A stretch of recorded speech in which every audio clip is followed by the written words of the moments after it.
Sex and Character. Otto Weininger. 1906. Narrated by Skeptical Waves. First or preparatory part. Sexual Complexity. Chapter 1. Males and Females. In the widest treatment of most living things, a blunt separation of them into males or females no longer suffices for the known facts. The limitations of these conceptions have been felt more or less by many writers. The first purpose of this work is to make this point clear. I agree with other authors who, in a recent treatment of the facts connected with this subject, have taken as a starting point what has been established by embryology regarding the existence in human beings, plants, and animals of an embryonic stage neutral as regards sex.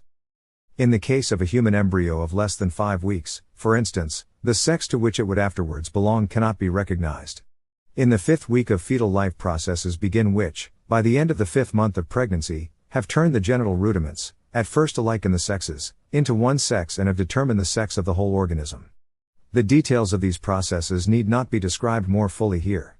It can be shown that however distinctly unisexual an adult plant, animal or human being may be, there is always a certain persistence of the bisexual character, never a complete disappearance of the characters of the undeveloped sex. Sexual differentiation, in fact, is never complete. All the peculiarities of the male sex may be present in the female in some form, however weakly developed, and so also the sexual characteristics of the woman persist in the man, although perhaps they are not so completely rudimentary. The characters of the other sex occur in the one sex in a vestigial form. Thus, in the case of human beings, in which our interest is greatest, to take an example, it will be found that the most womanly woman has a growth of colorless hair, known as lanugo in the position of the male beard, and in the most manly man there are developed under the skin of the breast masses of glandular tissue connected with the nipples. This condition of things has been minutely investigated in the true genital organs and ducts, the region called the urinogenital tract, and in each sex there has been found a complete but rudimentary set of parallels to the organs of the other sex. These embryological conclusions can be brought into relation with another set of facts. Haeckel has used the word gonochorism for the separation of the sexes, and in different classes and groups of creatures different degrees of gonochorism may be noted. Different kinds of animals and plants may be distinguished by the extent to which the characters of one sex are rudimentary in the other. The most extreme case of sexual differentiation, the sharpest gonochorism, occurs in sexual dimorphism, that is to say, in that condition of affairs in which, as for instance in some water fleas, the males and females of the same species differ as much or even more from each other as the members of different species, or genera. There is not so sharply marked gonochorism amongst vertebrates as in the case of crustacea or insects. Amongst the former there does not exist a distinction between males and females so complete as to reach sexual dimorphism. A condition much more frequent amongst them is the occurrence of forms intermediate in regard to sex, what is called abnormal hermaphroditism, whilst in certain fishes hermaphroditism is the normal condition. I must point out here that it must not be assumed that there exist only extreme males with scanty remnants of the female condition, extreme females with traces of the male, hermaphrodite or transitional forms, and wide gaps between these conditions. I am dealing specially with human beings, but what I have to say of them might be applied, with more or less modification, to nearly all creatures in which sexual reproduction takes place. Amongst human beings the state of the case is as follows: there exist all sorts of intermediate conditions between male and female, sexual transitional forms. In physical inquiries an ideal gas is assumed, that is to say, a gas, the behavior of which follows the law of Boyle-Gay-Lussac exactly, although, in fact, no such gas exists, and laws are deduced from this so that the deviations from the ideal laws may be established in the case of actually existing gases. In the same fashion we may suppose the existence of an ideal man, M, and of an ideal woman, W, as sexual types although these types do not actually exist. Such types not only can be constructed, but must be constructed. As in art so in science, the real purpose is to reach the type, the Platonic idea. The science of physics investigates the behavior of bodies that are absolutely rigid or absolutely elastic, in the full knowledge that neither the one nor the other actually exists. The intermediate conditions actually existing between the two absolute states of matter serve merely as a starting point for investigation of the types and in the practical application of the theory are treated as mixtures and exhaustively analyzed.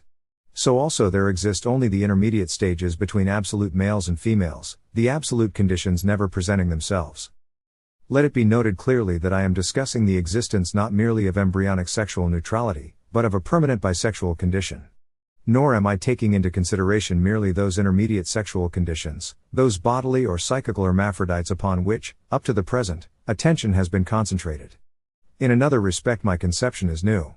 Until now, in dealing with sexual intermediates, only hermaphrodites were considered, as if, to use a physical analogy, there were in between the two extremes a single group of intermediate forms, and not an intervening tract equally beset with stages in different degrees of transition. The fact is that males and females are like two substances combined in different proportions, but with either element never wholly missing. We find, so to speak, never either a man or a woman, but only the male condition and the female condition.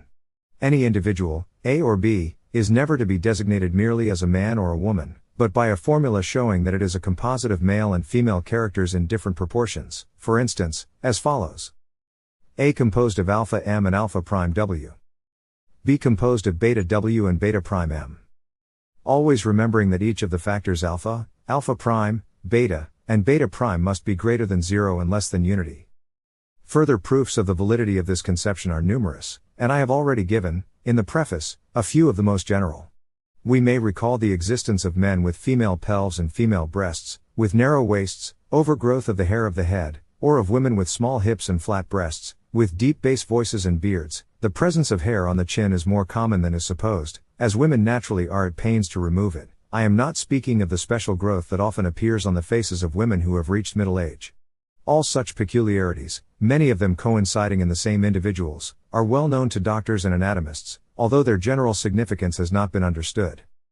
One of the most striking proofs of the view that I have been unfolding is presented by the great range of numerical variation to be found where sexual characters have been measured either by the same or by different anthropological or anatomical workers.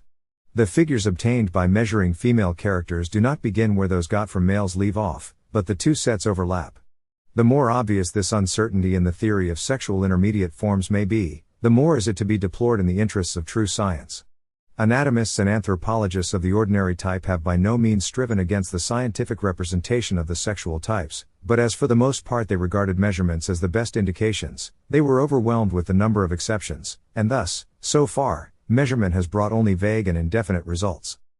The course of statistical science, which marks off our industrial age from earlier times, although perhaps on account of its distant relation to mathematics it has been regarded as specially scientific, has in reality hindered the progress of knowledge. It has dealt with averages, not with types. It has not been recognized that in pure, as opposed to applied, science it is the type that must be studied. And so those who are concerned with the type must turn their backs on the methods and conclusions of current morphology and physiology. The real measurements and investigations of details have yet to be made. Those that now exist are inapplicable to true science.